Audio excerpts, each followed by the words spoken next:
So আমাদের আজকে class হচ্ছে এফএমবি ব্যাচের, অর্থাৎ আমাদের নতুন লঞ্চ করা যে FMB batch, final marathon batch, সেটার first class which is Bangla literature. So আমরা এখানে বাংলা লিটারেচারের বেসিক থেকে অ্যাডভান্স লেভেলে, অর্থাৎ যদি বলি অ থেকে চন্দ্রবিন্দু, পুরোটাই কভার করব। এবং তোমাদেরকে আমি আমার যে হ্যান্ড নোটটা ছিল ওই নোটটা থেকেই পড়াবো। আর এখানে প্রত্যেকটা কনসেপ্টই আমি তোমাদেরকে এক্সপ্লেন করবো, সো দ্যাট তোমরা হচ্ছে ওই ল্যাঙ্গুয়েজটাও বুঝতে পারো। অ্যান্ড দেন তুমি ফার্দার যে বই আছে, যেমন তোমাদের ক্যাম্পি 3 বইটা দাগানো দেওয়া আছে। এছাড়া আমাদের এফআরবি ব্যাচে আলাদা করে যেমন তোমার প্রাচীন যুগ, মধ্যযুগ, তারপর আধুনিক যুগের উপর ক্লাস হয়েছে, তো সেটাও তোমরা সেখান থেকে কমপ্লিট করবা। আর এখানে এই যে শীটটা কভার হচ্ছে, এখানে কিন্তু আমি অনেক এক্সট্রা ইনফরমেশনের কথা বলবো, যেটা তোমার এই যে ধরো ক্লাসের সাথে যখন আমি কথা বলবো ওই জিনিসগুলো থাকবে। তো তোমরা যেটা করবা, নিজেরা শুধু যে লেকচারটা দেখবা তা না, আমার যে মুখের কথাগুলো, এক্সট্রা যে ইনফরমেশনগুলো, এগুলো মাথায় রাখবা। কারণ পরীক্ষার হলে এগুলো থেকে অনেক সময় কোশ্চেন আসবে। সো দেখো, এই যে এটা হচ্ছে আমাদের বাংলা লিটারেচার। এবং এখানে আমরা মূলত দেখব যে জাহাঙ্গীরনগর ইউনিভার্সিটি বি ইউনিটে লিটারেচার থেকে প্রতি বছর কোশ্চেন থাকে। এবং একটা দুইটা না, 4 থেকে 5টাও থাকে অনেক সময়। আর সি ইউনিটে তোমার, যেহেতু এখন ল ঢুকছে, তারা কিন্তু লিটারেচার থেকে কোশ্চেন করে, তারা নর্মাল গ্রামার থেকে বা নর্মাল ফার্স্ট পেপারের কোশ্চেনের থেকে লিটারেচারের কোশ্চেনগুলো বেশি পছন্দ করে। সো এই যে আজকের ক্লাস থেকে তুমি বাংলাতে এই যে লিটারেচার পার্টটা থেকে বি ইউনিটে 4 থেকে 5টা, সি ইউনিটেও 4 থেকে 5টা, মানে এরকম রেঞ্জেই আসে। জাহাঙ্গীরনগরে কিন্তু বেশ ভালো সংখ্যক এমসিকিউ আসে। সেটা খুব ভালো একটা মার্ক ক্যারি করতেছে। এখানে যারা ভালো করবে তারা আসলে অন্যান্য স্টুডেন্ট থেকে অনেক বেশি আগে থাকবে। সো শুরুতেই যেটা, the history of Bangali literature, যে যুগ বিভাগ, ঠিক আছে। তো ইংলিশ লিটারেচারে যেমন তোমার ডিউরেশন থাকে পিরিয়ড ওয়াইজ, যেমন তোমার রেনেসান্স পিরিয়ড, রোমান্টিক পিরিয়ড, বা হচ্ছে ভিক্টোরিয়ান পিরিয়ড, ইলিজাবেথান পিরিয়ড। বাংলা লিটারেচারে এতগুলো নেই। বাংলা লিটারেচারে মাত্র মেইনলি তিনটা। একটা হচ্ছে প্রাচীন যুগ, একটা মধ্যযুগ, আর একটা হচ্ছে আধুনিক যুগ। এখন এই যে তিনটা ভাগ মেইনলি, এটা হওয়ার পেছনে দুইটা মেইন প্রেক্ষাপট আছে, এবং আমরা সেগুলো আলোচনা করব যে কেন এই ভাগটা হয়েছে। লাইক আমরা তো সাহিত্যের যুগটাকে একটাই বলতে পারতাম, কেন তিনটা বলতেছি? বা এগুলোর মধ্যে যে সাব ডিভিশন, অন্ধকার যুগ, যুগ সন্ধিক্ষণ, এগুলোই বা কেন বলতেছি? সো প্রত্যেকটার জন্যই কারণ আছে, প্রেক্ষাপট আছে। দেখো, মেইনলি ইম্পর্টেন্ট হচ্ছে প্রাচীন যুগ। এই ডিউরেশনটা তোমরা মনে রাখবা সবাই, 650 থেকে 1200। এবং এটা ইম্পর্টেন্ট, পরীক্ষা এটা আসবে। ঠিক আছে, যে প্রাচীন যুগের তোমার ডিউরেশনটা কত থেকে কত। আর এরপর দেখো যে মধ্যযুগ, এটা হচ্ছে 1201 থেকে 1800। সো এখানে একটা কনসার্নের বিষয় হচ্ছে, 1200-তে গিয়ে তোমার শেষ হলো এবং শুরু হচ্ছে তোমার 1201 থেকে।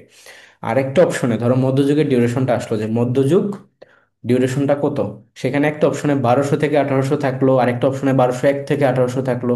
তখন আমরা কোনটাকে পিক করব? তো অফকোর্স তখন আমরা হচ্ছে 1201 থেকে 1800 দিব। ঠিক আছে, মানে 1 সাল বাড়িয়ে তারপর আসবে।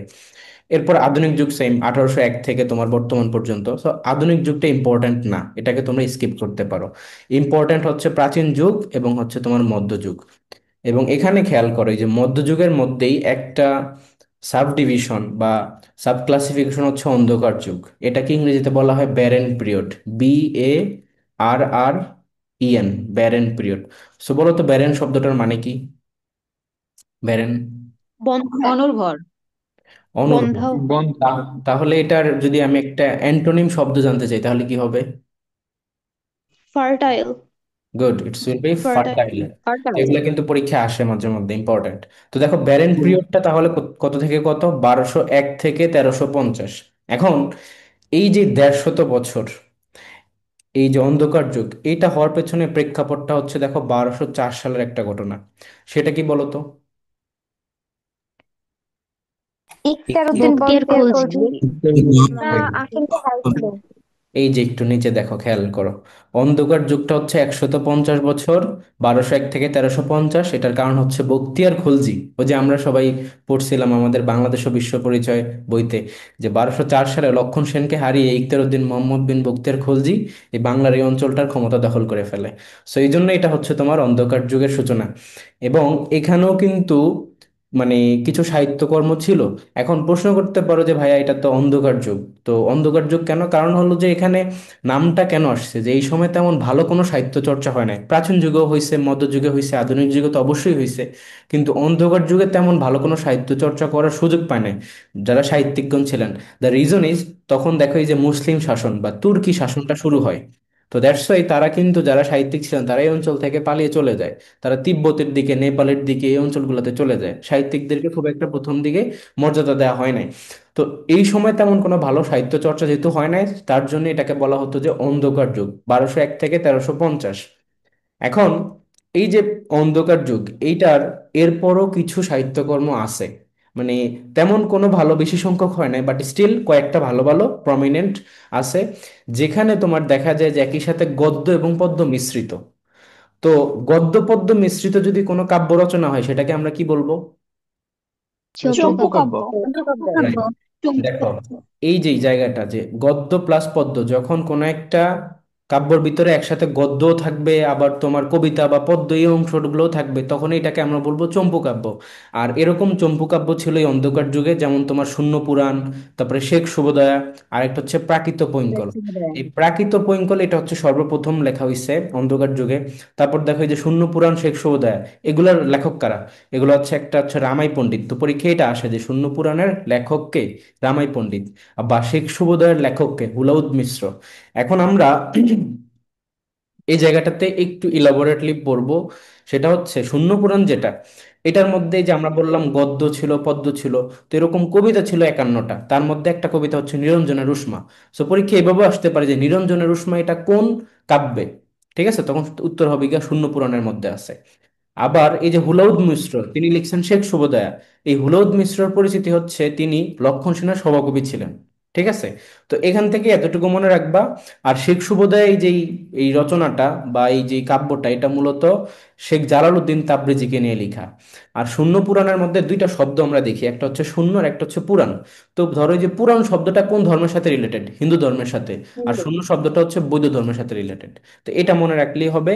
আর এখানে অবশ্যই আমরা মনে রাখবো যে লক্ষণ সেনকে হারিয়ে তার মানে মুসলিম শাসন প্রতিষ্ঠা করা হয়েছে, তার মানে শেষ হিন্দু রাজাদের মধ্যে যদি বলা হয়, তাহলে এই লক্ষণ সেন উত্তর হবে। তো আমাকে জাস্ট তোমরা একটু কনফার্ম করো যে অন্ধকার যুগ যেটা, প্রাচীন যুগ থেকে মধ্যযুগের এই যে 1201 থেকে 1800 যদি বলি, তার মধ্যে 1201 থেকে 1350, এই যে 150 বছর, এই অন্ধকার যুগ সম্পর্কে বুঝছো কিনা? জি ভাই। জি ভাই, বুঝছি। এখান থেকে এতটুকুই তোমাদের অ্যাডমিশনের জন্য মোর দেন এনাফ। তো এই জিনিসগুলো মনে রাখবা। জাহাঙ্গীরনগরে কিন্তু প্রিভিয়াস ইয়ারে আসছে যে নিচের কোনটি চম্পু কাব্য, উত্তর ছিল শূন্য পুরাণ। মানে আরো অনেকগুলো ছিল, তার মধ্যে একটা অপশন ছিল শূন্য পুরাণ, এটা উত্তর হয়েছে। তো এইভাবে তোমাদেরকে কোশ্চেন দেয়। দেখো এই যে নোট, এগুলোকে গদ্য পদ্য মিশ্রিত চম্পু কাব্য বলে। ঠিক আছে, এই জায়গাটা থেকে আসছে। নেক্সট আসা হচ্ছে তোমার, এই যে মধ্যযুগ পার হয়ে আধুনিক যুগ যখন শুরু হবে হবে, এর মধ্যে একটা সাব ক্লাসিফিকেশন আছে, যেটা হচ্ছে যুগ সন্ধিক্ষণ। ঠিক আছে, এই যে যুগ সন্ধিক্ষণ, এটা হচ্ছে কি, যেখানে মধ্যযুগের ভাবাদর্শ এবং আধুনিক যুগের ভাবাদর্শ দুইটারই একটা মিশ্রণ আছে। এইটারই একজন কবির নাম বলতে পারবা যুগ সন্ধিক্ষণের? ভাই ঈশ্বরচন্দ্র গুপ্ত। ঈশ্বরচন্দ্র গুপ্ত। রাইট, দেখো ঈশ্বরচন্দ্র গুপ্ত, বিদ্যাসাগর না কিন্তু, গুপ্ত। গুপ্ত আলাদা একজন ব্যক্তিত্ব। তো এই যে ঈশ্বরচন্দ্র গুপ্ত, তিনি যুগ সন্ধিক্ষণের কবি। তিনি এক সময় তোমার মধ্যযুগীয় কথা বলতো, হুইচ ইজ ধরো ব্যাকডেটেড কথাবার্তা, যেমন নারী শিক্ষার প্রসার দরকার নেই। আবার তার অন্যান্য পরবর্তী সাহিত্যকর্মতে দেখা যায় যে তিনি বলতেছে যে না, নারী শিক্ষার প্রতি গুরুত্ব দিচ্ছে।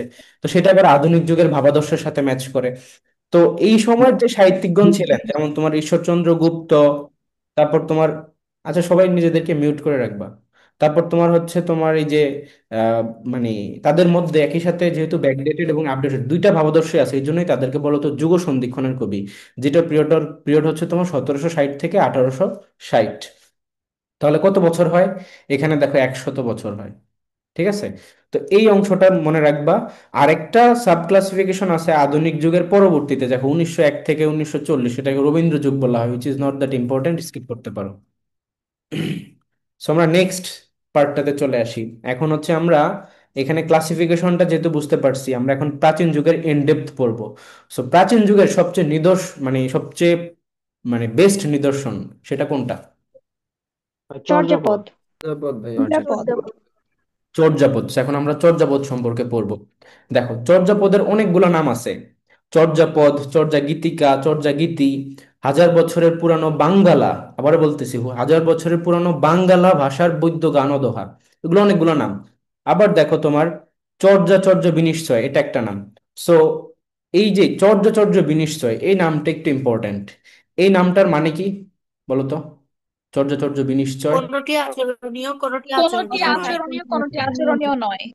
মানে তোমার এখানে বিষয় হচ্ছে যে তোমাকে চর্যাপদের মধ্যে এমন এমন কথা বলবে যেগুলো এক একটা, মানে তোমাকে ইনসাইট দিবে যে তোমার লাইফ স্টাইল কিভাবে হওয়া উচিত, বা মানুষ কিভাবে কোন কাজগুলো করবে কোন কাজগুলো বর্জন করবে, ওরকম আর কি। কাইন্ড অফ জীবন বিধান টাইপের জিনিসগুলো এখানে ছিল। এখানে প্রবাদও ছিল, প্রায় 6টার মতো প্রবাদ ছিল, আমরা দেখবো সেগুলো সামনে। তো এখন কিছু ইম্পর্টেন্ট ইনফরমেশন যেখান থেকে হুবহু এমসিকিউ আসে। প্রথমত দেখো, যে চর্যাপদ যারা লিখছে, যারা লেখক, তাদেরকে বলা হতো পদকর্তা বা পা। ঠিক আছে, এদেরকে কি বলা হতো? পা বা পদকর্তা বলা হতো যারা লেখক আছে। তো এরকম লেখক ছিলেন হচ্ছে 24 জন, মতান্তরে 23 জন। এখন 24 জন এটা ওপিনিয়ন দিছে সুকুমার সেন, আর 23 জন ওপিনিয়ন দিছে হচ্ছে ডিএমএস বা ডক্টর মোহাম্মদ শহীদুল্লাহ। তো প্রশ্ন করতে পারো যে ভাই কোনটা পড়বো? সো অপশন যদি বেশিটা থাকে, লাইক ধরো তোমাকে যদি স্পেসিফিক বলে যে ডক্টর মোহাম্মদ শহীদুল্লাহর মধ্যে কয়টা, সুকুমার সেনের মধ্যে কয়টা, তাহলে তো কোনো প্রবলেম নাই। বাট যদি এরকম না থাকে আর অপশনে বেশিটা থাকে, তাহলে বেশিটা অ্যান্সার করবা। কথা বোঝা গেছে? এই সেম হচ্ছে তোমার পদ সংখ্যার ক্ষেত্রেও। ডিএমএস বলছে 50টা, সুকুমার সেন বলছে 51টা। তার মানে সুকুমার সেন বরাবরই একটা বেশি বলছে। ওকে।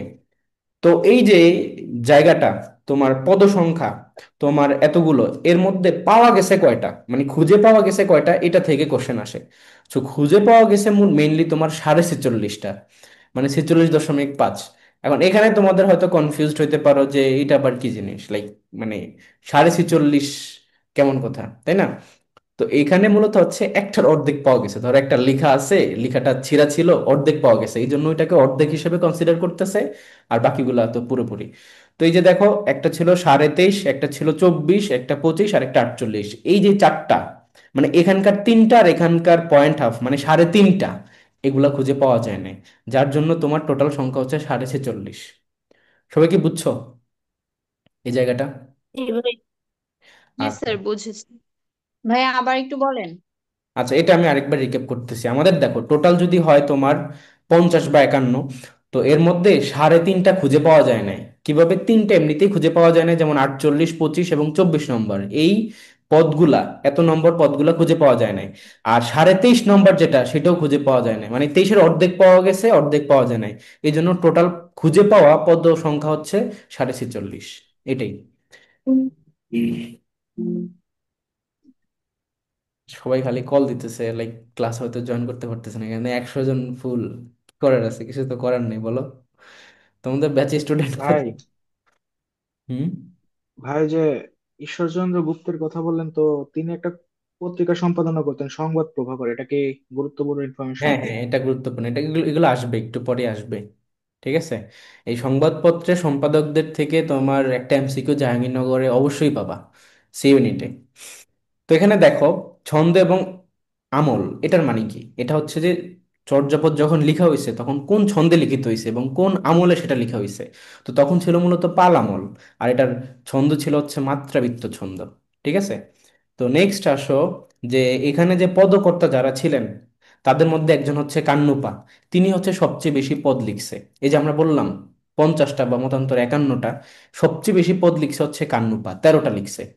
তো এই জন্য এটাকে টেকনিক দিয়ে মনে রাখবা, বেকা দিয়ে, যে বেশি কান্নুপা। ওকে। আর আদি কবি, আদি কবি হচ্ছে গিয়ে তোমার লুইপা, তিনি লিখছে হচ্ছে 2টা। ঠিক আছে, আলু, মানে সে হচ্ছে আদি কবি, তাই আতে আদি, লুতে হচ্ছে লুইপা, এভাবে মনে রাখবা। আর আদি কবি সে হচ্ছে প্রথম পদটা লিখছে, মনে রাখবে এটা। আরেকজন ছিলেন হচ্ছে মহিলা কবি, তিনি নিজেকে মহিলা বলে পরিচয় দিছে, তার লেখার ভিতরে বোঝা গেছে, তার নাম হচ্ছে কুক্কুরিপা। সো এটা পরীক্ষা আসে যে মহিলা কবি কে ছিলেন, কুক্কুরিপা। তারপর দেখো, বাঙালি কবি নিজেকে বাঙালি হিসেবে পরিচয় দিয়েছে তোমার বসুকুপা। সো এটাও ইম্পর্টেন্ট। তো বসুকুপা হচ্ছে আবার সেকেন্ড, মানে তোমার সবচেয়ে বেশি লিখছে 13টি কান্নপা, আর বসুকুপা লেখো দেখো তোমার লিখছে 8টি। ঠিক আছে।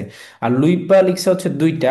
এখন তোমরা হয়তো এই কোশ্চেনটা করতে পারো যে ভাইয়া, আরেকটা ইনফরমেশন হুইচ ইজ, এই যে তোমার পদকর্তা যারা আছে তাদের মধ্যে প্রাচীন কবি কে, বলো তো? প্রাচীন। ভাইয়া প্রাচীন কবি আর ভাই আদি কবির মধ্যে সবরপা। পার্থক্য কি? সবরপা। সবরপা। তো প্রশ্ন হচ্ছে যেটা, যে প্রাচীন কবি সবরপা আর আদি কবি লুইপা, ডিফারেন্স কি? এটা তোমাদের মনে কোশ্চেন আসে না, যে আদি জি কবি ভাইয়া। কবি তো এখানে বিষয় হচ্ছে আদি কবি এই জন্যই ধরা হচ্ছে যে সে প্রথম পদটা লিখছে, আর লুইপারই গুরু বা টিচার হচ্ছে গিয়ে তোমার সবরপা। তাহলে প্রাচীন কবি কে হবে বলো? সবরপা হবে। বুঝা গেছে? এটাই হচ্ছে কারণ। এছাড়া আরো ইনফরমেশন হয়েছে তোমার টিকা ব্যাখ্যাকারককে, দ্যাট ইজ মুনি দত্ত, এবং কিন্তু আরেকজন, ভাইয়া উনি তো কোনো পদ লিখে নাই। না না, অন্য পদ লিখছে। সবরপা। পদ লিখছে, ঠিক আছে। লিখে নাই কে বলছে লিখছে? আচ্ছা, তারপর দেখো যে ড্যান্ডন পা, ওনার নামটা একটু অদ্ভুত, ড্যান্ডন পা। এই ড্যান্ডন পা তোমার পেশাটা থেকে পরীক্ষা কোশ্চেন আসে যে ওনার পেশাটা কি। তো উনি পেশায় ছিলেন একজন তাঁতি। এরকম এই যে কবিদের মধ্যে তোমার কেউ কেউ ছিল রাজা, কেউ কেউ জমিদার ছিল, কেউ আবার নর্মাল মানুষজন ছিল, কবি সাহিত্যিক সভাকবি এরকম ছিলেন। আবার দেখো পেশায় তাঁতি ছিলেন ড্যান্ডন পা। তো এরকমও তোমার ব্যক্তিত্ব ছিল। তো এরকম টোটাল 25 জন, বা সরি 24 জন মতান্তরে 23 জন পদকর্তা। এখন সবার সম্পর্কে তো পড়া পসিবল না, এখানে যাদেরকে বললাম, যাদের ইনফরমেশন তোমাদেরকে দিলাম, এগুলো খুবই ইম্পর্টেন্ট, এগুলো থেকে হুবহু এমসিকিউ আসে। তো সবগুলোই পড়বা। এটা কিন্তু জাহাঙ্গীরনগরের প্রিভিয়াস ইয়ারের কোশ্চেন, যে ড্যান্ডন পা পেশায় কি ছিলেন? তিনি একজন তাঁতি ছিলেন। তারপরে তোমার সবচেয়ে বেশি পদকর্তা বা সবচেয়ে বেশি পদ লিখছে কে? কান্নু পা। তারপরে যে মহিলা কবিকে কুকুরি পা, এগুলো জাহাঙ্গীরনগরে আসছে।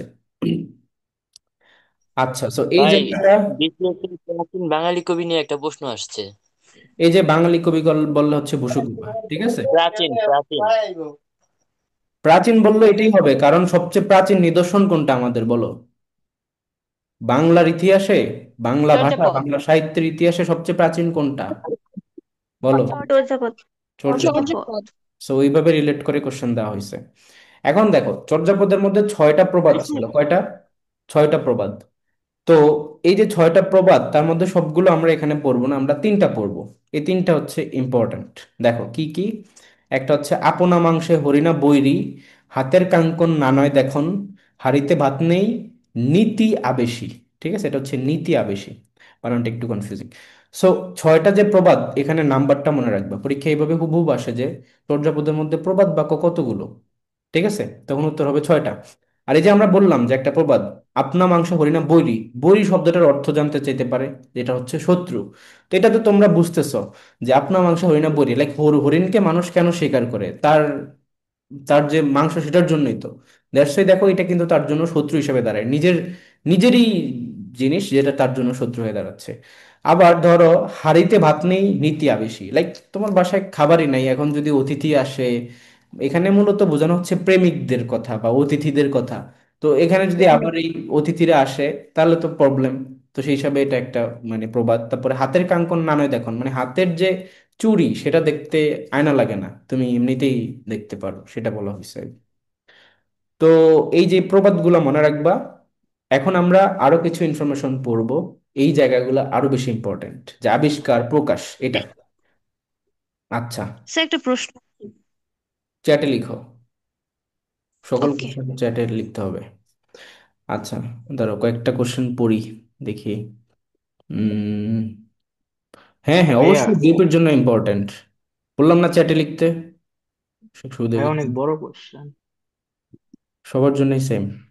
শেখ শুভোদয় কি চুম্বক কাব্য নাকি? হ্যাঁ অবশ্যই। ঠিক আছে, তারপর চলে আসো। এই যে গুড কি যেন বলে, এই যে ইফতেখার চ্যাটে আবার কয়েকজনের উত্তর দিয়ে দিল, একজন উত্তর দিয়ে দিছে। তো এভাবে তোমরা যারা মানে যেগুলো ইজি কোশ্চেন সেগুলো অ্যান্সার নিজেরা করে দিতে পারো ওদেরকে, নো প্রবলেম। এখন দেখো, আবিষ্কার নিয়ে কথা বলবো, তারপরে আমরা প্রকাশ নিয়ে কথা বলবো। তো চর্যাপদ আবিষ্কার হয়েছে কোথায়? চর্যাপদ আবিষ্কার হয়েছে দেখো নেপালের রয়্যাল লাইব্রেরি। এটা অনেক সময় রাজ দরবার বলে, রয়্যাল লাইব্রেরি বলে, হোয়াট এভার, সেম ইনফরমেশন, যেটা বলে সেটাই সঠিক। তো এটা উত্তর হচ্ছে কি, রয়্যাল লাইব্রেরি থেকে এটাকে উদ্ধার বা আবিষ্কার করা হয়েছে। এবং কে করছেন, তার নামটা কি? নামটা হচ্ছে হরপ্রসাদ শাস্ত্রী। হরপ্রসাদ হর শাস্ত্রী। এবং এই যে হরপ্রসাদ শাস্ত্রী, তিনি ঢাকা ইউনিভার্সিটির বাংলা বিভাগের প্রতিষ্ঠাতা অধ্যাপক চেয়ারম্যান ছিলেন। ছিলেন। ঠিক আছে, প্রতিষ্ঠাতা চেয়ারম্যান ছিলেন, নট অনলি অধ্যাপক, মানে আরো বড় পদে ছিলেন। তো এই সালটা ইম্পর্টেন্ট, 1907 সালে এটা আবিষ্কার। কত সালে? 1907 সালে। আর প্রকাশ করা হয়েছে দেখো 1916 সালে। এবং এই হরপ্রসাদ শাস্ত্রী প্রকাশ করেন বঙ্গীয় সাহিত্য পরিষদ থেকে। কোথা থেকে? বঙ্গীয় সাহিত্য পরিষদ থেকে। এবং এই যে বঙ্গীয় হরপ্রসাদ শাস্ত্রীর উপাধিটা পরীক্ষা আসতে পারে, দ্যাট ইজ মহামহোপাধ্যায়। এছাড়া আরেকটা ইনফরমেশন হচ্ছে, যখন তিনি এই যে বইটা প্রকাশ করেন, তিনি কি নামে প্রকাশ করেন? ওই যে হাজার বছরের বাংলা গান ও বৈদ্য গান ও দোহা, সেই নামে প্রকাশ করেন, চর্যাপদ নামে কিন্তু না। তো সেখানে আরো কয়েকটা বই ছিল। একটা ছিল ডাকার নব, সরোববাদের দোহা, কৃষ্ণপাদের দোহা, এরকম আরো কয়েকটা বই একসাথে প্রকাশ করা হয়। তো যদি এভাবে কোশ্চেন আসে চর্যাপদ বইটার সাথে আরো কি কি বই বা আরো কি কি রচনা এভাবে প্রকাশ করা হয়, তখন উত্তর হবে ডাকার নব, সরোবর দোহা বা কৃষ্ণপাদের দোহা। ঠিক আছে, এই হচ্ছে এখানকার ইনফরমেশন। এছাড়া দেখো আরো কিছু ইনফরমেশন এখানে লিখা আছে, যে চর্যাপদের যে ভাষা, সেটা হচ্ছে সান্ধ্য ভাষা বা আলো আধারী ভাষা। এখন এইটার মানেটা কি? আলো আধারী ভাষা মানেটা কি বলতে পারবা? কিছু অর্ধেক বোঝা বোঝা যায় যায় কিছু অর্ধেক কিছুটা বোঝা যায় বোঝা না। যায় আবার কিছু ভাষা বোঝা যায় না এমন। রাইট, অর্থাৎ কোনটি বোঝা যাচ্ছে কোনটি বোঝা যাচ্ছে না এটাই বোঝা যাচ্ছে না। তো এই জন্য বলতেছে একবার আলো দেখা যাচ্ছে একবার আধার দেখা যাচ্ছে, মানে বোঝা যায় আবার যায় না, দ্যাটস এটাকে বলতেছে আলো আধারী ভাষা বা সান্ধ্য ভাষা। আর এখানে এই যে আমরা বললাম যে ধরো লুইপাকে আমরা আদিকবি বললাম, সে লিখছে মূলত 1 নম্বর পদ এবং 29 নম্বর পদ, তার তো পদ দুইটা। তো এই যে প্রথম পদটা লেখার কারণেই তাকে আদি কবি বলা হয়। আর সবরপার শীর্ষ মানে সবরপার শিষ্য হচ্ছে লুইপা, তাহলে প্রাচীন কবি বললে সবরপা হবে।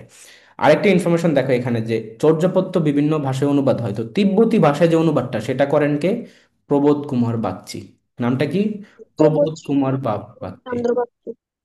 ও সরি, প্রবোধ চন্দ্র বাগচি, ঠিক আছে। কুমার চলে আসে বলতে বলতে। এনিওয়ে, ভাই আমি চন্দ্রই বলতে গেছি, আপনি কুমার বলছেন দেখে কনফিউজড হয়ে গেছি। ওই তো আর এই যে এখানে আবিষ্কারক তো এখানে লেখা আছে তো। প্রবোধচন্দ্র। তিব্বতী অনুবাদ কীর্তিচন্দ্র করেন আর আবিষ্কার করে প্রবোধচন্দ্র বাগচি। হ্যাঁ হ্যাঁ, আবিষ্কার। এটা যদি বলে যে লেখককে, লেখক পরীক্ষার জন্য ইম্পর্টেন্ট না, ইম্পর্টেন্ট হচ্ছে আবিষ্কারককে। ঠিক আছে, আবিষ্কারকের নামটা মনে রাখবা। এখন চলে আসো মধ্যযুগ। চর্যাপদ আমাদের কমপ্লিট। এখান থেকে যা যা ইনফরমেশন বললাম প্রত্যেকটা ইনফরমেশন খুবই ক্রুশিয়াল, মনে রাখবা। মধ্যযুগের সূচনা আমরা বললাম যে 1201 থেকে 1800 সাল পর্যন্ত, ফাইন। এখন এখানে সবচেয়ে প্রথমে যেটা সেটা হচ্ছে শ্রীকৃষ্ণ কীর্তন। তো শ্রীকৃষ্ণ কীর্তনের লেখককে, সেটা হচ্ছে দেখো বরু চণ্ডীদাস, ঠিক আছে, বরু চণ্ডীদাস বা অনন্ত বড়ুয়া। এবং এটা হচ্ছে একটা নাট্যগীতি, মানে নাটকের মতো গীতি এভাবে করে বলা হচ্ছে। তো ওইটা ছিল কত সাল বলো তো? চর্যাপদ ছিল কত সাল? 1907 সাল, তাই না? এই যে দেখো আবিষ্কার 1907 1907। সাল। আর তার থেকে 2 বছর পর 1909 সালে গিয়ে তোমার এই যে শ্রীকৃষ্ণ কীর্তন আবিষ্কার। তো এটা আবিষ্কার হয়েছে কোথা থেকে দেখো? বাঁকুড়া জেলার কাকিল্লা কাকিল্লা গ্রাম থেকে দেবেন্দ্র মুখোপাধ্যায়ের গোয়ালগড় থেকে তোমার আবিষ্কার হয়। এবং আবিষ্কার করেন কে? তোমার বসন্ত রঞ্জন রায়, যাকে বলা হয় বিদ্যুৎবল্লভ। তো এটা একটু ইন্টারেস্টিং, লাইক নামগুলা বাঁকুড়া জেলা, কাকিল্লা গ্রাম, তারপরে দেবেন্দ্র মুখোপাধ্যায়ের গোয়ালগড়, বসন্ত রঞ্জন রায়, বিদ্যুৎবল্লভ। সো পড়তে হবে, কিছু করার নেই। আর প্রকাশটা সেম, ওইটাও ছিল 1916 সালে, এটাও দেখো 1916 সালে বসন্ত রঞ্জন রায় বঙ্গীয় সাহিত্য পরিষদ থেকে প্রকাশ করেন। এবং এইটার মধ্যে কয়েকটা খণ্ড ছিল। ঠিক আছে, শ্রীকৃষ্ণ কীর্তনের অনেকগুলো খণ্ড ছিল, তার মধ্যে 13টা খণ্ড। এবং কিছু চরিত্র যেমন তোমার রাধা, কৃষ্ণ, বড়াই। এই যে আচ্ছা, তোমাদেরকে একটা ইনফরমেশন বলে রাখি, এই যে বিভিন্ন প্রমিনেন্ট যে সকল সাহিত্যগুলো আছে, এগুলোর চরিত্র থেকে অনেক সময় এমসিকিউ আসে। তো এই পার্টটা তোমরা হচ্ছে ওই যে ইয়েতে পাবা, এই যে তোমাদেরকে একটা বই সাজেস্ট করলাম না, ডাইজেস্ট, সেটার মধ্যে আছে। তো এখান থেকে যারা পড়তে পারো পড়ে নিবা। আচ্ছা, এখন এই যে রাধা, কৃষ্ণ, বড়াই, বড়াইটা ইম্পর্টেন্ট, কারণ বড়াই ছিল মূলত প্রেমদূত, মানে নানি বা দাদি ছিলেন। ঠিক আছে। আর রাধা ছিল মূলত জীবাত্মা বা স্রষ্টা, তার প্রতীক। আর কৃষ্ণ ছিল হচ্ছে পরমাত্মা। সরি, এটা ছিল ষষ্ঠী আর এটা হচ্ছে ষষ্ঠা, এরকম। মানে এখানে দুইটা তো ক্যারেক্টার। তো তারা কাকে রিপ্রেজেন্ট করতেছে, কৃষ্ণ কাকে রিপ্রেজেন্ট করতেছে, রাধা কাকে রিপ্রেজেন্ট করতেছে, এরকম আর কি। সো এখান থেকে এতটুকুই পড়বা। আরেকটা ইম্পর্টেন্ট ইনফরমেশন, সেটা হচ্ছে রাধার হাজবেন্ড কে ছিল সেটা। রাধার অ্যাকচুয়াল হাজবেন্ড ছিল হচ্ছে আইহন ঘোষ। কি নাম? আইহন ঘোষ। এটা ইম্পর্টেন্ট। আর বাদ বাকি ইনফরমেশন গুলো চাইলে স্কিপ করতে পারো, নট দ্যাট ইম্পর্টেন্ট। আচ্ছা, এখন আমরা হচ্ছে বৈষ্ণব সাহিত্যতে আসবো, বাট তার আগে দেখি কোনো কোশ্চেন আছে কিনা। উম, আচ্ছা, তারপর দেখো ওই বই কিনে নিবা। তারপর দেখো যে বৈষ্ণব সাহিত্য, যে বৈষ্ণব সাহিত্যের মধ্যে রয়েছে কি শ্রী চৈতন্যদেব। এইটা হচ্ছে তার মানে কি বলবো, তাকে নিয়ে লেখা। ঠিক আছে, তাকে নিয়ে লিখে এরকম। সো তিনটা পড়তে হবে, এখানে অনেকগুলো আছে কিন্তু আমরা তিনটা পড়বো, যে তিনটা কে কোনটা লিখছে, রাইটারদের নাম। তো বৈষ্ণব সাহিত্যের মধ্যে একটা হচ্ছে দেখো শ্রী চৈতন্য ভাগবত, চৈতন্য চরিতামৃত, আর একটা হচ্ছে গীত গোবিন্দ। তো এখানে মনে রাখতে হবে যে চৈতন্য ভাগবত যেটা, সেটা লিখছে বৃন্দাবন দাস, এটার কবি। চৈতন্য চরিতামৃত লেখছে হচ্ছে কৃষ্ণদাস কবিরাজ। আর গীত গোবিন্দ লিখছে হচ্ছে জয়দেব। তো এভাবে মনে রাখার কৌশল হচ্ছে ভাগবত বৃন্দাবন, মৃত কৃষ্ণ, মানে দেখো রিকার রিকার দুইটাতে আছে। এবং গীত গোবিন্দ গ লিখতে এরকম একটা টান দিতে হয়, আবার জ লিখতেও দেখো এরকম একটা টান দিতে হয়। সো সেম সেম এভাবে মনে রাখবা। এই তিনটা টেকনিক এখানে ফলো করতে হবে। বুঝা গেছে? সেম দেখো তোমার মঙ্গল কাব্য, এটাও মধ্যযুগের একটা নিদর্শন। মঙ্গল কাব্য মূলত মেইনলি তাদের বিষয়টা ছিল দেবী প্রাধান্য, মানে দেবীদেরকে আরাধনা করা হইতো। ঠিক আছে। উম, মানে দেবীদেরকে নিয়ে যে ধরনের হিম বা এগুলো রচনা করা হইতো সেগুলাকে বলা হইতো মঙ্গল কাব্য। তো মঙ্গল কাব্যের মধ্যে সবচেয়ে ইম্পর্টেন্ট হচ্ছে অন্নদা মঙ্গল।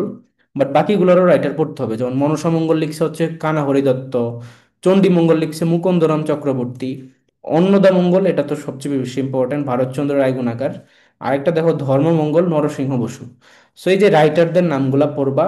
আর এখানেও কিছু চরিত্র আছে, যেমন মনসা মঙ্গল যেটা, সেটা তোমাদের ওই যে আগে তোমরা দেখছো নিশ্চয়ই বেহুলা, লক্ষিন্দর, চাঁদ সওদাগর, মনসা দেবী, এগুলা ছিল এটার চরিত্র। চণ্ডী মঙ্গল যেটা, সেটার মধ্যে ছিল ফল্লুরা, ভারুদত্ত, কালকেতু, এই চরিত্রগুলা। আর অন্নদা মঙ্গল যেটা ভারতচন্দ্র রায়গুণাকার লিখছে, তার ইনফরমেশন হচ্ছে দেখো যে তিনি মধ্যযুগের শেষ কবি। তো পরীক্ষা এটা আসে যে মধ্যযুগের শেষ কবি কে, ভারতচন্দ্র রায়গুণাকার। তিনি অন্নদা মঙ্গল লিখছে। অন্নদা মঙ্গলের মধ্যে দেখো কে কে আছে ক্যারেক্টার, অন্নপূর্ণা মানে দেবী অন্নপূর্ণা, আর একটা হচ্ছে ঈশ্বর পাটনি।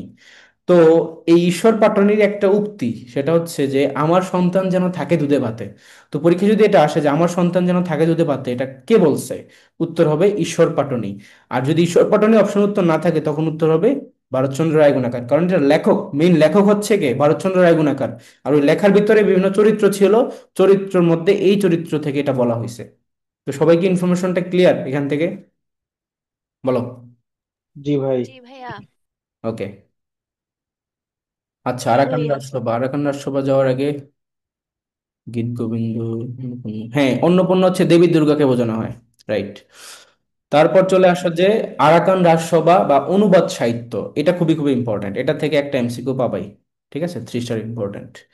তো আরাকান রাজসভা বা অনুবাদ সাহিত্যের কথা যদি বলি, সর্বপ্রথম যদি আমরা বলি যে মুসলিম মুসলিম লেখক, তাহলে কার নাম আসবে বলো তো? শাহ মোহাম্মদ সগীর। শাহ মোহাম্মদ শগীর, এই যে দেখো, সঠিক। প্রথম মুসলমান কবি বললে উত্তর হবে গিয়া শাহ মোহাম্মদ শগীর। সে কি লিখছে বা অনুবাদ করছে? ইউসুফ জুলেখা। ঠিক আছে, ইউসুফ জুলেখা। এরকম আরো আছে, যেমন তোমার দৌলত কাজী বাহারাম খা লাইলু মজনু, সেটা করছে। পুঁথি সাহিত্যের জন্য বিখ্যাত হচ্ছে ফকির গরিবুল্লাহ। নাথ সাহিত্য নিয়ে হচ্ছে তোমার শিবকে নিয়ে লেখা যেগুলো, সেগুলোকে বলা হয় নাথ সাহিত্য। এখন আমরা পড়বো হচ্ছে আলাওল এবং দৌলত কাজী, এই দুইটা থেকে জাহাঙ্গীরনগরে অলরেডি এমসিকিউ আসছে, মানে আসে, খুবই খুবই ইম্পর্টেন্ট। দৌলত কাজী দেখো, সতী ময়না এবং লোর চন্দ্রানী, এটার লেখককে দৌলত কাজী, ইটস ইম্পর্টেন্ট। আর আলাওল কিন্তু একটা দুইটা না, সে অনেকগুলা লিখছে দেখো, পদ্মাবতী, তোফা, সয়ফুল মুলক বদিউজ্জামান, হপ্তপয়কর, সেকান্দার নামা, এগুলা তার সাহিত্য বা বই বা কাব্য। তো এই যে পদ্মাবতী, এটা নিয়ে তো পদ্মাবত মুভিও হইছে।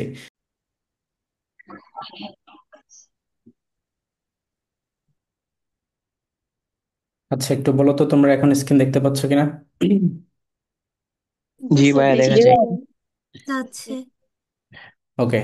সো দেখো, আমরা তখন বলতেছিলাম যে আলাওল থেকে কিন্তু পরীক্ষায় প্রচুর কোশ্চেন হয়, এটা খুব ইম্পর্ট্যান্ট। তো তার লিখিত কয়টা আছে, যেমন পদ্মাবতী, তোফা, সয়ফুল মুলক বদিউজ্জামান, হপ্তপয়কর, সেকান্দার নামা, এগুলা।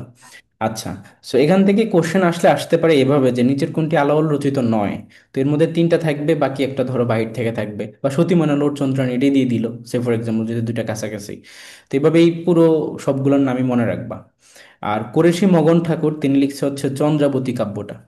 ঠিক আছে, চন্দ্রাবতী এটা লিখছে। এগুলো মূলত অনুবাদ করছে, এই যে সাহিত্যগুলা কি দেখো অনুবাদ সাহিত্য, তো লিখছি বললে তার মানে বুঝতে হবে যে অনুবাদ। ওকে। আর এরপর চলে আসো যে আধুনিক যুগ। সো আধুনিক যুগে আমরা আহ, যাওয়ার শুরুতেই হচ্ছে যুগ সন্ধিক্ষণ নিয়ে আলাপ করতে হবে। যুগ সন্ধিক্ষণ, যুগ সন্ধিক্ষণ হচ্ছে কি, যেখানে তোমার মধ্যযুগের ধারা এবং কি আধুনিক যুগের ধারার মিশ্রণ ছিল। তো এটার মধ্যে আমরা বললাম একজন ব্যক্তিত্ব, তার নাম হচ্ছে Ishwarchandra Gupta. Very very important. সেই যে দেখো, ঈশ্বরচন্দ্র গুপ্ত হচ্ছে আধুনিক যুগের প্রথম কবি। আর যদি বলা হয় যে মধ্যযুগের শেষ কবিকে, তাহলে কিন্তু উত্তর হবে ভারতচন্দ্র রায়গণাকার, তো যেটা আমরা একটু আগে দেখলাম। তো এই যে ঈশ্বরচন্দ্র গুপ্ত, তিনি একটা পত্রিকা সম্পাদনা করেন যেটার নাম হচ্ছে সংবাদ প্রভাকর। এই যে তখন ফেরদৌস এটা বলছিল যে সংবাদ প্রভাকর, এটাকে তোমার সম্পাদনা করেন ঈশ্বরচন্দ্র গুপ্ত। এরকম আরো কয়েকটা দেখি, জিজ্ঞেস করি তোমরা পারো কিনা। বলো দেখি, বঙ্গদর্শন। বঙ্গদর্শন। বঙ্কিমচন্দ্র চট্টোপাধ্যায়। বঙ্কিমচন্দ্র বঙ্কিমচন্দ্র চট্টোপাধ্যায়। চট্টোপাধ্যায়। গুড। তারপর জিজ্ঞেস করি ধরো, এই যে সবুজ পত্র। ত্রিপ্রমোদ প্রমোদ চৌধুরী। প্রমোদ প্রমোদ চৌধুরী। চৌধুরী। প্রমোদ প্রমোদ চৌধুরী। চৌধুরী। তারপর যদি বলি তোমার ধূমকেতু। কাজী নজরুল। নজরুল। নজরুল ইসলাম। হ্যাঁ, কাজী নজরুল ইসলাম আরো দুইটা করেন, লাঙল একটা আর দৈনিক সওগাত এটা একটা। আচ্ছা, দৈনিক সওগাত পত্রিকার সম্পাদক কে? মোহাম্মদ মোহাম্মদ নাসির নাসির উদ্দিন। উদ্দিন। নাসিরুদ্দিন। মোহাম্মদ নাসির উদ্দিন। তারপরে যদি বলি যে তোমার জ্ঞানোন্বেষণ পত্রিকা। দক্ষিণারঞ্জন মুখোপাধ্যায়। আচ্ছা, আরেকটা ছিল যেমন তোমার আহ সমাচার দর্পণ। এগুলা জন ক্লার্ক মার্শম্যান। জন ক্লার্ক জন ক্লার্ক ম্যাশম্যান। মার্শম্যান। হ্যাঁ, এই যে এগুলো পড়তে হবে তোমাদেরকে, কিন্তু পড়াইছি আমরা সাবজেক্টিভ জিকের মধ্যে। কোথায়? জার্নালিজমের ক্লাসে। আচ্ছা। হ্যাঁ, সমাচার দর্পণ তো যে বাংলা ভাষার প্রথম ইয়ে ছিল পত্রিকা না? হ্যাঁ হ্যাঁ, বাংলা ভাষার প্রথম সমাচার দর্পণ। তো আমরা আগে ছোটবেলাতে যখন নিউজ পেপার কম্পোজিশন পড়তাম না, তখন এটা ছিল, এখানে সমাচার দর্পণের কথা আসতো। সেখানে না, দেখো, এটা তো বাংলা ভাষার প্রথম, এটা কি বাংলাদেশেরও প্রথম? না বাংলাদেশের বললে রংপুর বার্তাবহ। রংপুর বার্তাবহ। আচ্ছা, দেখো ঈশ্বরচন্দ্র গুপ্ত, তার এই পত্রিকা সংবাদ প্রভাকর, এবং তিনি দেখো তার একটা কবিতা ছিল স্বদেশ। সেখানে একটা লাইন, কতরূপ স্নেহ করি দেশের কুকুর ধরি বিদেশি ঠাকুর ফেলিয়া, সেটা হচ্ছে এই কবিতার একটা লাইন। তো স্বদেশ কবিতাটা কে লিখছে? ঈশ্বরচন্দ্র গুপ্ত। আচ্ছা, তোমাদেরকে বঙ্গ কবি মাতৃভাষা বা বঙ্গ ভাষা, এরকম একটা কবিতা তোমাদের পাঠ্য বইতে আছে, এটার লেখককে বলতে পারবা? আব্দুল আব্দুল হাকিম। হাকিম। না, এটা হচ্ছে মাইকেল মধুসূদন দত্ত। সে বিদেশে থেকে এই প্রথম এই কবিতাটা লিখে। এরকম একটা ইয়ে আছে, দেখবা। ঠিক আছে, এটা স্যার থেকে আগে কিছু। কবিতাটা আমার একটু বলেন। প্রথম সনেট আবিষ্কার হয় এটার হ্যাঁ মধ্যে। হ্যাঁ, প্রথম যুগল সনেট হয় এরকম। তারপর দেখো, এই যে যুগ সন্ধিক্ষণের কবি বলা হয় এই যে ঈশ্বরচন্দ্র গুপ্তকে, এই ইনফরমেশনটা মনে রাখবা। এবং আমরা যে বললাম আধুনিক যুগ, ঠিক আছে, আধুনিক যুগ, এই আধুনিক যুগের সূচনা আসছে কিভাবে? আধুনিক যুগের সূচনা আসছে মূলত ফোর্ট উইলিয়াম কলেজ প্রতিষ্ঠার মাধ্যমে। আমরা তখন মধ্যযুগের ক্ষেত্রে যেটা বললাম, প্রেক্ষাপটটা কি, 1204 সালের, যখন ইখতিয়ারউদ্দিন মোহাম্মদ বিন বখতিয়ার খিলজি সেখানে আক্রমণ করে লক্ষণ সেনকে পরাজিত করে, এরপর মধ্যযুগ শুরু। অন্ধকার যুগ, তারপরে এবার মধ্যযুগ আসে আর কি। তো আধুনিক যুগটা যে 1800 সাল থেকে শুরু হলো, 1801 থেকে শুরু হলো, এইটা শুরু হয়েছে মূলত ফোর্ট উইলিয়াম কলেজ প্রতিষ্ঠার মাধ্যমে। কিসের মাধ্যমে? Fort William college. তো এই ফোর্ট উইলিয়াম কলেজ দেখো প্রতিষ্ঠা হয়েছে 1800 সালে, এবং এখানে বাংলা বিভাগ, এই যে বাংলা ডিপার্টমেন্ট যেটা, সেটা চালু হয় 1801 সাল থেকে। সেভাবে পরীক্ষায় কোশ্চেন আসে যে ফোর্ট উইলিয়াম কলেজ প্রতিষ্ঠা হয়েছে কত সালে, আর এখানে বাংলা বিভাগটা চালু হয়েছে কত সালে। তো এই জন্য দুইটাই ইম্পর্ট্যান্ট। আর উইলিয়াম কেরি, দেখো এই যে ফোর্ট উইলিয়াম কলেজেরই একজন পণ্ডিত। পণ্ডিত বলতে কি বোঝানো হচ্ছে? একজন টিচার। তিনি হচ্ছে গিয়ে দেখো লিখছে কথোপকথন এবং ইতিহাসমালা, এই দুইটা হচ্ছে তার লেখা বই। সো মনে রাখবা যে ইতিহাস নিয়ে কথা বললি, এই যে টেকনিকটা মানে হচ্ছে উইলিয়াম কেরি, তিনি কথোপকথন এবং ইতিহাসমালা এই দুইটা বই তিনি রচনা করেন। এরকম আরো কয়েকজন পণ্ডিত ছিলেন, যেমন তোমার রাম রাম বসু। তো রাম রাম বসু লিখছে রাজা প্রতাপাদিত্য চরিত। তারপরে তোমার এই যে মৃত্যুঞ্জয় বিদ্যালঙ্কার, তারপরে এই পাশে আসে চণ্ডীচরণ মুখোপাধ্যায় নাকি, তারপরে এখানে কি আছে, গোলকনাথ শর্মা, চণ্ডীচরণ মুন্সী এবং গোলকনাথ শর্মা, হরপ্রসাদ রায়। এরা হচ্ছে তোমার এই উইলিয়াম কলেজের বা ফোর্ট উইলিয়াম কলেজের টিচার বা পণ্ডিত ছিলেন। ঠিক আছে, তো আমরা এখান থেকে প্রথম বাংলা সাহিত্যের প্রথম প্রবন্ধ মনে রাখবো যে কথোপকথন, যেটা লিখছে উইলিয়াম কেরি। আর এই যে এইটা মনে রাখবা যে রাজা প্রতাপাদিত্য চরিত্রটা কে লিখছে, রাম রাম বসু, এটা ইম্পর্টেন্ট। এই দুইটা ইনফরমেশন এখান থেকে মনে রাখবা, বাকিগুলো স্কিপ করতে পারো। চলে আসো তোমার আরেকটা প্রতিষ্ঠান সম্পর্কে। আধুনিক যুগের যখন পড়বো আমরা, তখন মেইনলি মূলত আমাদের বিভিন্ন প্রতিষ্ঠান সম্পর্কে জানতে হবে। সো ফোর্ট উইলিয়াম কলেজ তো প্রথম, এরপরে আরেকটা, সেটা হচ্ছে ইয়ং বেঙ্গল। তো ইয়ং বেঙ্গল এই জিনিসটা কি বলতে পারবা? ইয়ং বেঙ্গল, এখানে একটা ফোটা হোক। ইংরেজি ভাষা পড়তো ইংরেজি ইংরেজি ভাষা ভাষা পড়তো পড়তো। বাঙালির যুবক। আচ্ছা, এখানে যদি সহজ উত্তর করতে চাও তাহলে এইভাবে বলতে পারো যে এই যে ব্যক্তি Henry Louis Vivian Derozio, Henry Louis Vivian Derozio, তার যে ভাব শিষ্যরা ছিলেন তাদেরকেই বলা হতো ইয়ং বেঙ্গল। তো তার ভাব শিষ্যদের মধ্যে কে কে ছিল? মাইকেল মধুদাদু এক নম্বরে, তারপর তোমার একই সাথে এই যে বঙ্কিম, না সরি, মাইকেল মধুদাদু, আরো কে কে ছিল, আরো অনেকে ছিল। প্যারীচাঁদ মিত্র। হ্যাঁ, প্যারিচাঁদ, রবীন্দ্রনাথ ঠাকুরও তো ছিল প্যারিচাঁদ মনে ছিল। হয়। তো এরকম আরো অনেকেই ছিল। তো এখানে ইয়ং বেঙ্গল বলতে actually Henry Louis Vivian Derozio, তাদের মানে তার ভাবশিষ্যদেরকে বোঝানো হয়। এবং এই ইয়ং বেঙ্গলের একটা মুখপাত্র ছিল। ধরো মুখপাত্র মানে কি, যে পত্রিকার মাধ্যমে তাদের কথাগুলা, তাদের সাহিত্যগুলা প্রকাশ করা হতো। তো ওই পত্রিকাটার নাম বা মুখপাত্র ছিল কোনটা? জ্ঞান অন্বেষণ। শিখা। ঠিক, শিখা। আরে শিখা তো মুসলিম সাহিত্য সমাজ, এটা ইয়ং বেঙ্গলের কথা বলতেছি।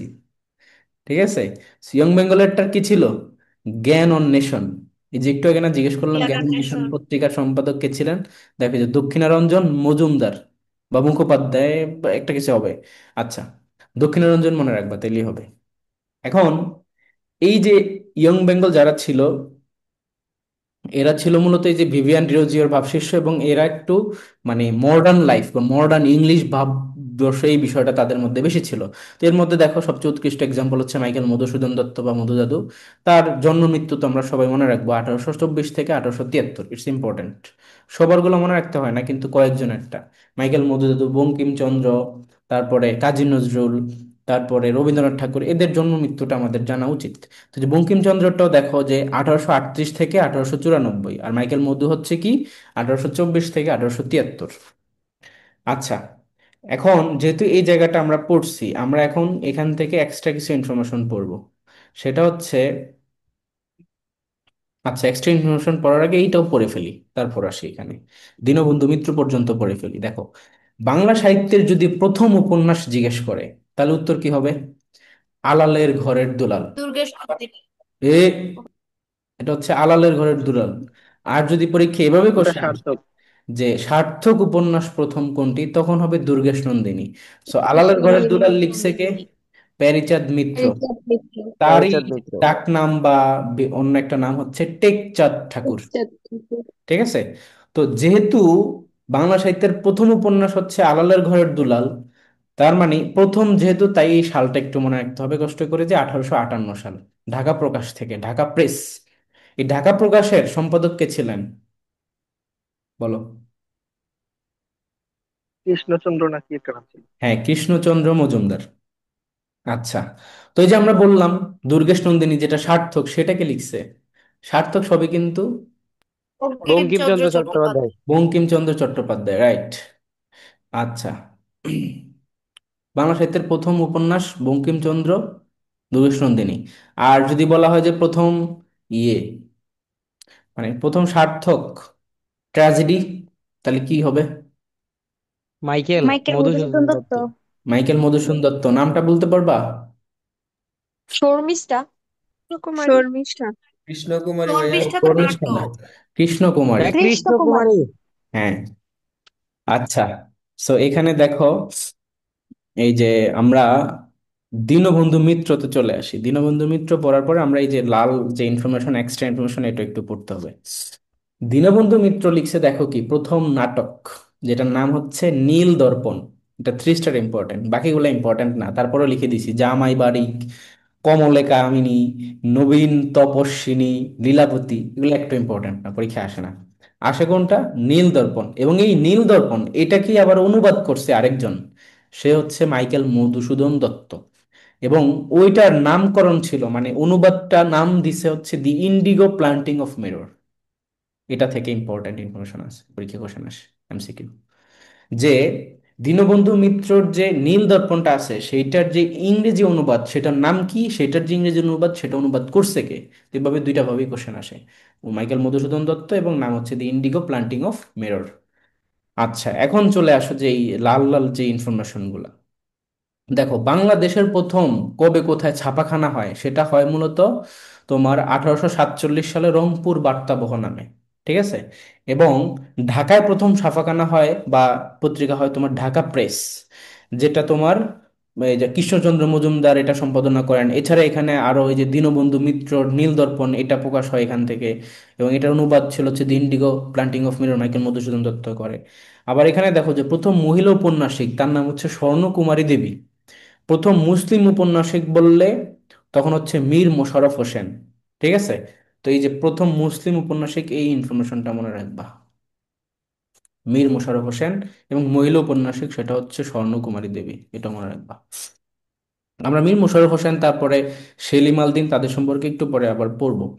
আচ্ছা, তো এখানে আবার দেখো যে বাংলা যে আমরা লিপি বা হরফ, এই হরফ আবিষ্কার করছিল কে? চার্লস উইকিন্স, 1778 সাল। এবং এটা খোদাই করছিল কে? আবার পঞ্চানন কর্মকার। এই ইনফরমেশন গুলো কিন্তু আমরা গ্রামার ক্লাসে পড়ছিলাম। আচ্ছা, এখন আসো যে দীনবন্ধু মিত্র গেল, তারপরে নীল, নীল নিয়ে যে পেজগুলো আছে, ধরো নীল দর্পণ কে লিখছে, নীল দংশন কে লিখছে, নীল লোহিত কে লিখছে। সো নীল দর্পণ এটা তো একটু আগে আমরা পড়লাম, এটা হচ্ছে দীনবন্ধু মিত্র, এটা হচ্ছে একটা নাটক। আর এটাই অনুবাদ করা হয়েছিল ইন্ডিগো প্লান্টিং অফ মিরর। আর নীল দংশন এটা হচ্ছে উপন্যাস, যেটা লিখছে সৈয়দ শামসুল হক। আর নীল লোহিত এটা হচ্ছে একটা গল্প, যেটা লিখছে প্রমোদ চৌধুরী। প্রমোদ চৌধুরীর ডাকনাম কি বলতো? বীরবল। বীরবল, গুড।